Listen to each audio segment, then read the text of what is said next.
Oh, this sucks. Got a guest appearance by Mr. Larry Chen. I can't pop the trunk. I don't know. Most new cars just don't do it for me. But I'm a pretty tough critic because I've owned some amazing cars and the current lineup is hard to beat. This is my 1999 Ferrari 360. And while it may be the black sheep of the Ferrari lineage, it is an undeniably amazing car. And while the looks may be subjective, it's got a 3.6 liter V8 that revs to nearly 9,000 RPM. Paired that with a lot of nothing, it makes this car legendary. Well, not really this one, but the 360 in general. But we'll make this one cool. And this is my 997.2 GT3 RS, also known as the best car ever made. It's a workhorse of sports cars. It's a factory-built race car for the street that's been more reliable than my Raptor. It's got a 3.8 liter flat six that makes 450 brake horsepower, but this one makes 465 to the tire because it has a Dundon D4 power package. It's got a lightweight flywheel from the factory, and this thing chatters like a Ducati. The shifter and the clutch are so heavy that it feels like you need to do a CrossFit class if you gotta drive this thing in traffic. And the steering is so sensitive, you feel every nook and cranny on the road. It's honestly exhausting to drive, but it's super worth it. So how can a new car compare to this old junk? Sure, new cars are nice, but oftentimes they're packed with features and technology and nicenesses that take away from the thrill of a fun car. I don't even know if nicenesses is a word. And honestly, speed doesn't matter. More often than not, it's not replacing fun. So let's see if this thing's worth it.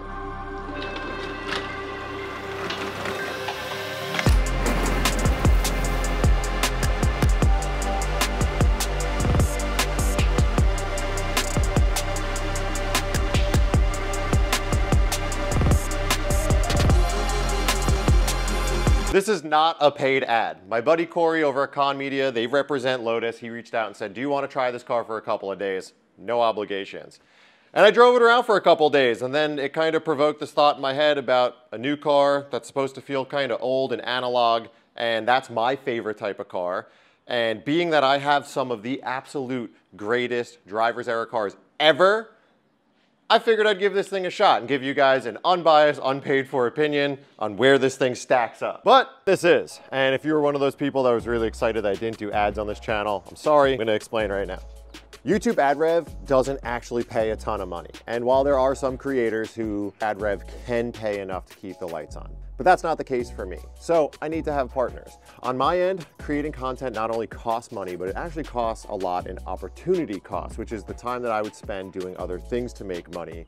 Sure, it seems like a lot of fun, and it is. It does have to make financial sense, otherwise I can't keep doing this. I'm only gonna advertise things that will benefit you or that I would use myself or I personally would endorse. I'm not gonna push a lot of junk. I get tons of emails every single week about companies that want to promote products and their services and whatever. And a lot of them I don't even entertain. So yeah, it's just part of the business. That's how YouTube works. So it helps me keep making content and doing projects like the 360 build. So without further ado, today's sponsor is BetterHelp. And before you judge, hear me out real quick. My audience is 98% men. Crazy, right? But what else would you expect? And we're really good at a lot of things, like picking up heavy stuff, or not looking at maps for directions, or lowballing people on marketplace listings while we should be in meetings. Not all of us are that good at expressing our feelings or listening or welcoming our friends into that fold. So it's a good gateway into getting the support you need. BetterHelp will connect you with a licensed therapist who's trained to listen and give you unbiased advice, which is really important because a lot of times your inner circle is gonna have a biased opinion of what you should or shouldn't do. And if you're a smooth brain guy like myself, they make it super easy. And they'll connect you with a licensed professional that has years of experience with helping people with struggles like yourself. And the best part is you could do it in whichever way is most comfortable for you, whether it be phone, email, website, or just messaging. It's all about what is convenient and comfortable to get the help you need. And BetterHelp is quick. They could generally connect you with a licensed therapist within 48 hours of the first inquiry. Let BetterHelp connect you to a therapist from the comfort of your own home. And right now they're offering a discount, so you could go to the website betterhelp.com/Vintra or use Vintra during sign up to get a discount on your first month. And to help you ease into it, I'm gonna share my story of some stuff that I've struggled with earlier this year. I'll pin it in the first comment. Comment below, let me know what you think. I hope you get the help you need. Let's get back to the episode. So what we have here is a Lotus Emira First Edition. And the reason why this is topical is because I think there are 5 things that make a good sports car. And it's an exciting engine, lightweight, good steering, a lot of grip, and more oftentimes than not, a manual transmission. And I know the Ferrari 360 is flappy paddle, but we're gonna change that soon enough. But this car has all of those things. Yes, it has a manual transmission. Look at that in all of its glory. And not only does it have a manual transmission, but you can even see the gear linkage. Look how cool that is. So this is a pretty special car, and I'm excited to drive it because it does fit the ethos of what I enjoy in a car. So look, I'm not gonna do a formal car review, and I'm definitely not gonna show you all the quirks and features of this thing, but let me run you through the basics. I can't pop the trunk, I don't know. So we're gonna skip past engine for now, because this is the important part. This thing has a 3-pedal manual 6-speed in 2024, and non-electric steering. This is a regular hydraulic power steering rack. Those are 2 things that have pretty much become ancient history nowadays. So will it make the car a good driving car? We'll see. But other than that, I mean, I've driven the Evora GT, also thanks to Con, and this car is a big step up on the interior, really nice fit and finish, and this color combo is pretty fire. And back here, we have a really small trunk, kind of cool. But this is a 400 horsepower V6 with a supercharger up top. And it's actually kind of cool because you can see the bypass valve moving up top. But the crazy part about this engine is that it's a Toyota V6. It's the same engine out of the Camry with a supercharger slapped on top. Supercharger win! It actually sounds really cool, and we all know Toyota makes great engines, so that's probably fine. 400 horsepower, 310 foot-pound of torque at the crank, so should be reasonably quick, but let's go check it out.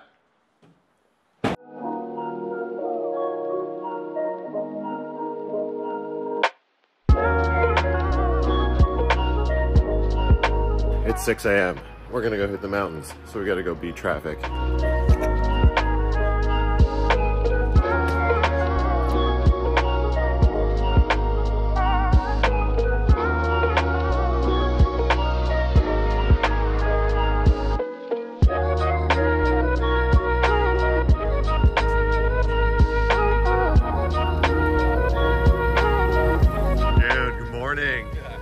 Bright and early. Yeah, always. Good time. All right, let's go before we gotta beat traffic.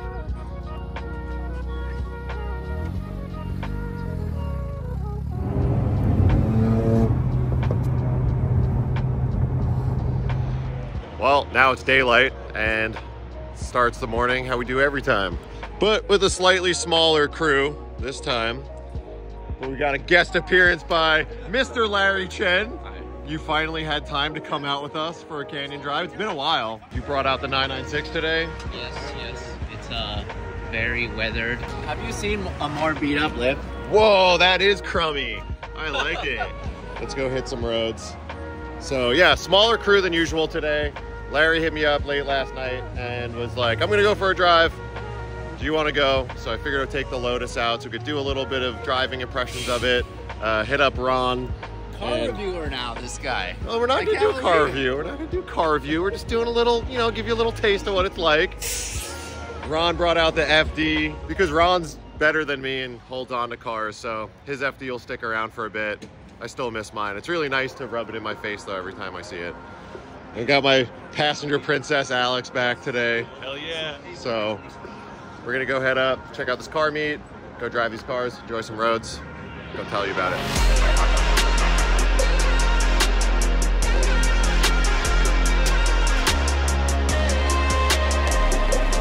I have a quirk and feature that I think is really silly in this car. A little gated thing. So I've just been doing this. Just such a silly thing. Like, don't start me, don't stop me.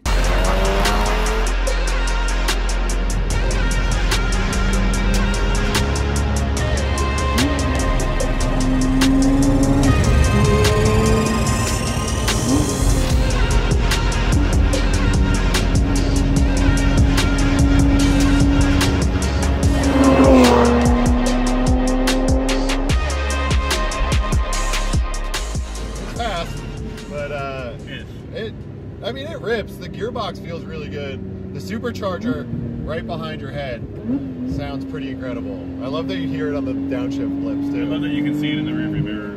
You can see the wastegate actuator moving. They definitely did that on purpose. This thing is super fun. I love that a car company is still making cars that feel like this. Like, not too overdone, still very analog, still very driver focused. Completely. I mean, like, that is what Lotus is known for. And they just understand something about creating a car with, like, grip and driver engagement. I mean, they made the Exige back in the day, and that car came with no carpet. Like, dude, that was as bare bones as it gets. You have to step over the monocoque chassis to, like, get into it. And I love that. Yeah. And, you know, this car is a big step up. It's beautiful inside and out. It looks like a proper supercar because you get kind of that flashy look without all of the extra stuff that takes away from the driving experience. Yeah, and I also think, like, if you actually do want to stand out a little bit from a sea of 911s, and, like, it looks killer.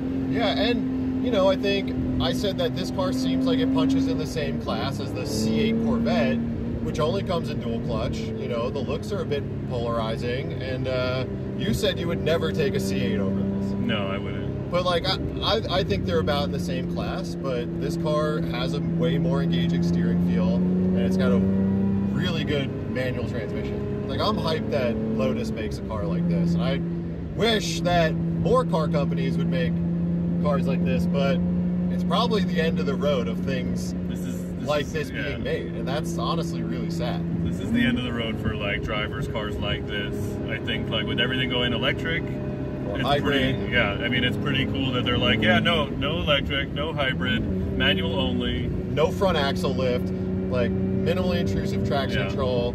It's cool. It's great because, yeah, after this, like, cars are just going to become heavier and more complicated, and it's definitely an end of the driver's era for new cars, which is a bummer. I mean, I think we should go back and drive it in like 10, 15, 20 years and be like, we'll probably be blown away. Dude, jumping from your Tesla into something like this, you're going to literally just erupt. Yeah. That's gross. Erupt.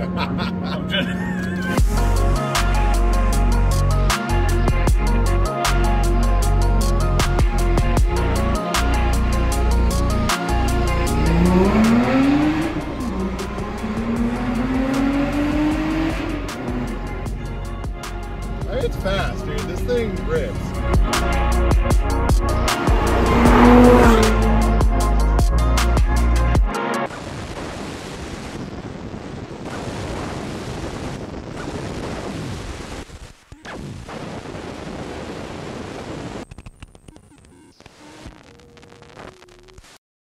All right, you know we got to do the what we don't like about this car because it's great, but we're not really the type of people that would buy something like this. So here's our hot take on what it's like to buy a $100,000 driving focused supercar. So my first gripe is I love that it's a manual, but I don't really love the manual.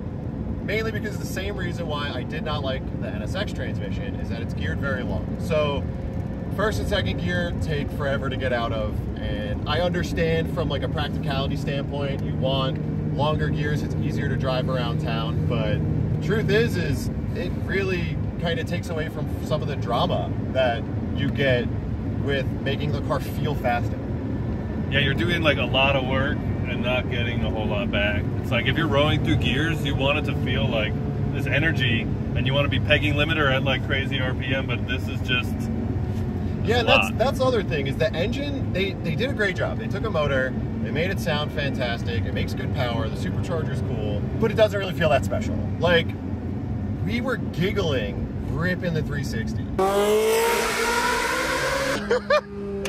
The induction noise, the high RPM, it just feels so visceral, and maybe it's just the fear of like your wallet exploding if that engine grenades, but something about this engine doesn't really give you that same feeling. Like, it's fast, it's got good torque, it's got good mid-range, but it just doesn't provoke that same emotion, and you know, that I think is a problem for me. It just feels a little too simple, a little too easy.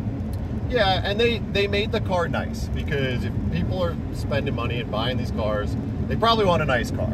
You know, like the GT3 RS is my favorite car ever, but honestly, sometimes I don't drive it just because it's like too harsh. Yeah. I think that for us, when we get in a car like this, you kind of expect it to be a little bit more raw, a little bit more sporty, a little bit more visceral. So, you know, it's not bad. It's just we're not really the market for something like this. That's fine. We're not the market, and maybe that's what makes our point of view, I guess, unique. And we're not journalists. There's less people like us and more people like that want something that's like not so cumbersome to drive. Fine. But at the end of the day, it's all about what fits your lifestyle and your type of car that you enjoy. This is a great car, objectively amazing car. Is it for you? I don't know. Is it for me? No, it's not. But I do respect it. I think it's really cool. It's super fun to drive. And it's great to be able to experience this. But, you know, I like dumb cars. And I don't think I'll ever change.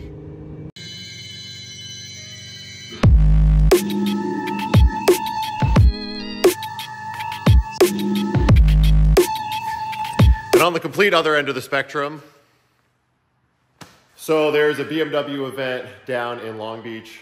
Pit and Paddock is doing it, and it's all about NA BMWs. So Mike is on his way here, and we're gonna roll there. There's just one little problem.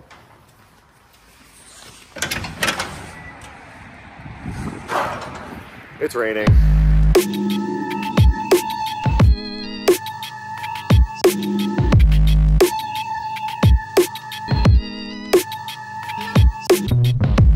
Mike was so offended about being called a big Ferrari guy that he was like, I gotta come out to this BMW event with you just to show you that I'm a BMW guy.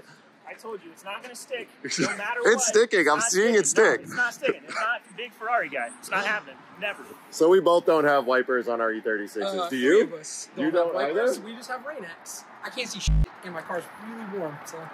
My car's really warm. Yeah, it's a great drive. I wore boots and a jacket because I'm not sure how wet I'm gonna I had get. to take my hoodie off because I was sweating. Dude, I'm stoked to see your car out. I know, me too. Oh, I need to man. actually drive it more. You do. All right, so we got a quick 30-minute drive in the rain. 336s, no wipers. Let's go. So much fun.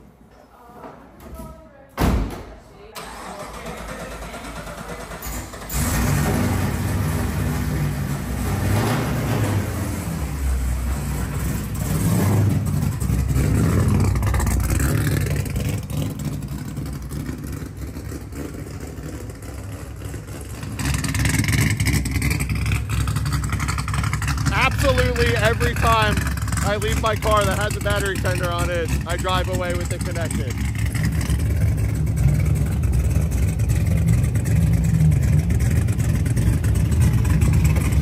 No windows, no wipers, no carpet, no sound deadening. This is gonna be the perfect amount of NVH you need to really feel alive. Oh yeah, this is horrible. I forgot my sunroof delete doesn't have any weather stripping, so it's raining inside of my car. We're 45 feet into this and I realize this is a massive mistake.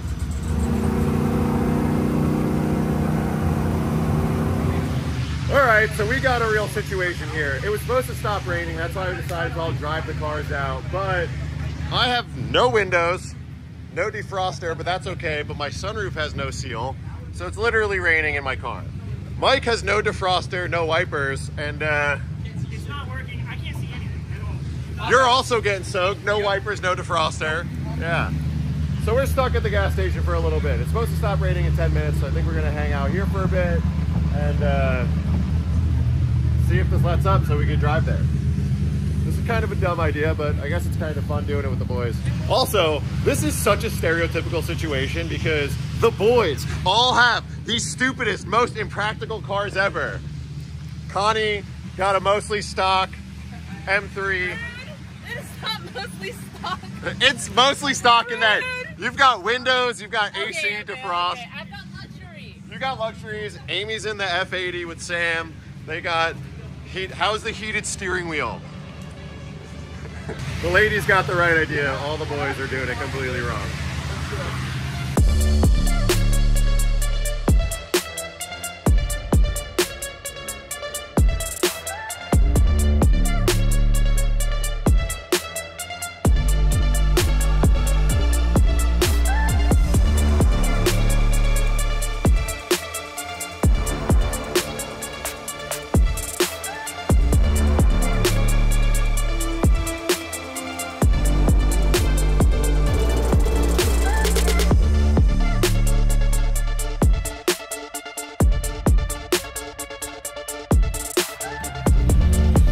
look, this car makes me look charming, but I really just had to make sure my door molding doesn't fall off. Good. Thank you.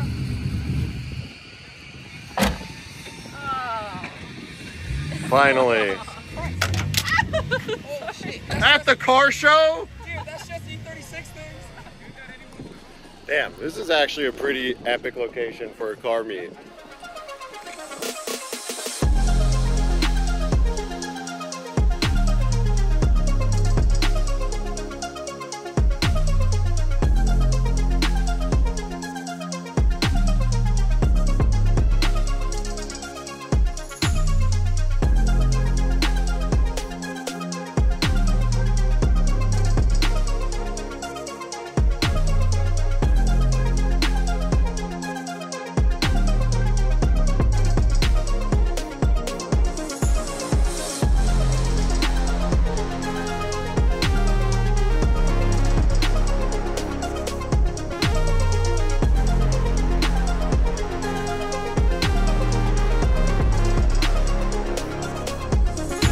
Well, that's it for the event. Honestly, really cool location. A lot of amazing cars there.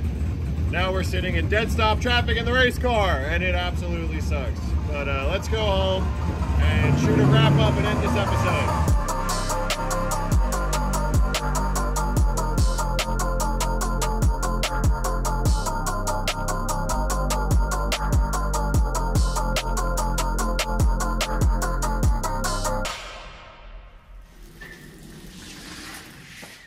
A little bit different type of content for today, but honestly a pretty fun concept. We got a modern car that's trying to replicate the experience of an analog car. And because of all of the cars I've owned, I think I have a really unique perspective on what makes a fun car.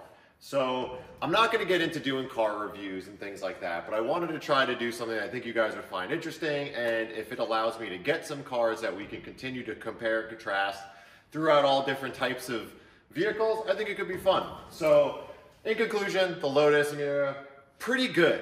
Although it's so new and so nice and so compliant that I think it does take away a bit of the visceral experience you're going for. But I do like the fact that it doesn't have throttle blip for downshifting, it doesn't have axle lift, it doesn't have all these crazy features that a lot of modern cars have. But I do think it could feel a bit more special. If the engine revved above 8,000 RPM, it would change the entire experience of the car. But it's still cool. I mean, you now have a car that is as analog as you can get in a new car under $100,000, roughly. So let me know what you think about this type of content, because I'm new here. I'm trying different things. I'm seeing what you guys like, what you don't like, what I enjoy making, what I don't enjoy making. This is a pretty fun episode for me, and I enjoy sharing it with you guys. So if you're not subscribed, subscribe, because every Thursday we're making new episodes, now until forever, and eventually more if I can handle it.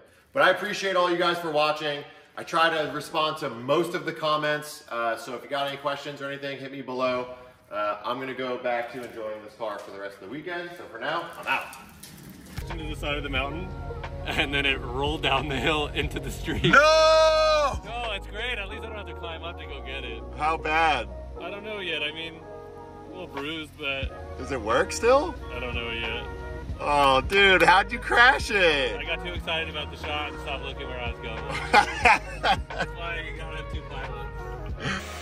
That's pretty good. Might need some repairs. Yeah, it's alright. Oh, that was nuts!